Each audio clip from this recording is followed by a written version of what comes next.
এবং 1 জুলাই আমাদের যে সমস্ত সিডিএ ভাইরা ইনক্রিমেন্ট পাবে, সেই ইনক্রিমেন্টটা আমাদের জয়পুরহাট চিনিকলের ব্যবস্থাপনা পরিচালক খবিরউদ্দিন মোল্লা, আমাদের মহাব্যবস্থাপক অর্থ আতিকুল্লাহ এবং আমাদের জিএম কৃষিবিদ তারেক ফরাদ, ওনারা কোম্পানির বোর্ড মিটিংয়ে সিদ্ধান্ত নিয়েছে যে সিডিএদের ইনক্রিমেন্ট 1 জুলাই থেকে ইনক্রিমেন্ট হেল্ড আপ, মানে বন্ধ করা হয়েছে।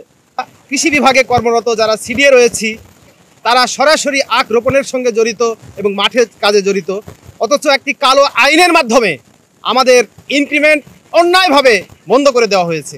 আগামী 48 ঘন্টার মধ্যে আমাদের ইনক্রিমেন্টের সমাধান করতে হবে, নইলে সমস্ত কাজকর্ম বন্ধ করে দেওয়া হবে। কেন আমাদের 5% প্রণোদনা পায়নি, 15% যে মার্গ ভাতা বাস্তবায়ন করেছে সরকার, সেখানে এখনও আমাদেরকে দেওয়া হয়নি। এই বৈষম্য অচিরে যেন দূরীকরণ হয়। এই দাবি দেওয়াগুলি একটি ন্যায্য দাবি দেওয়া। আমরা বেতন ভাতা আমাদেরকে দেওয়া হয় না সময় মতো।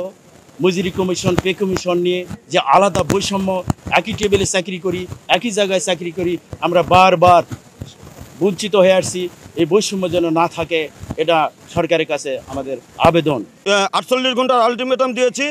এই আলটিমেটাম মেয়াদ পার হওয়ার পরেই আমরা বাংলাদেশ চিনি ও খাদ্যশিল্প শ্রমিক কর্মচারী ফেডারেশন কর্তৃক আমরা আন্দোলন কর্মসূচি ঘোষণা করব এবং সেটা সব মিলে বৃহত্তরভাবে যতক্ষণ পর্যন্ত আমাদের সকল দাবি দেওয়া পূরণ না হয়েছে আমরা আন্দোলন থেকে ফেরত হব না। তো এরকম একটি বিষয়ে দাবি দেওয়া থাকলে তো আগে একটা লিখিত বা মৌখিকভাবে এমডিকে অবহিত করতে, কিন্তু অবহিত না করে এরকম একটি কর্মসূচি, এবং আমার কর্মকর্তারা তারা কেউ অফিসে ঢুকতে পারেনি, কারণ পিয়ন তারা এই চাবিগুলো তাদের কাছ থেকে তারা নিয়ে এনেছে এবং এখন সকল কর্মকর্তা যে গেস্ট হাউসে এসে অবস্থান করছে। বেতন ভাতা এটি তো আসলে মিলের, আপনারা জানেন যে এটি খুব আর্থিক সংকটের মধ্য দিয়ে চলছে।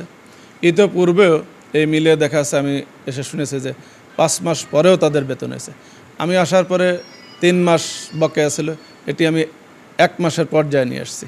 তো এখন এই যে ক্রমান্বয়ে ভালোর দিকে যাওয়ার পরেও যদি তারা এটি করে, তাহলে তারা আসলে কি চায়, এটা তো বোধগম্যের বিষয়।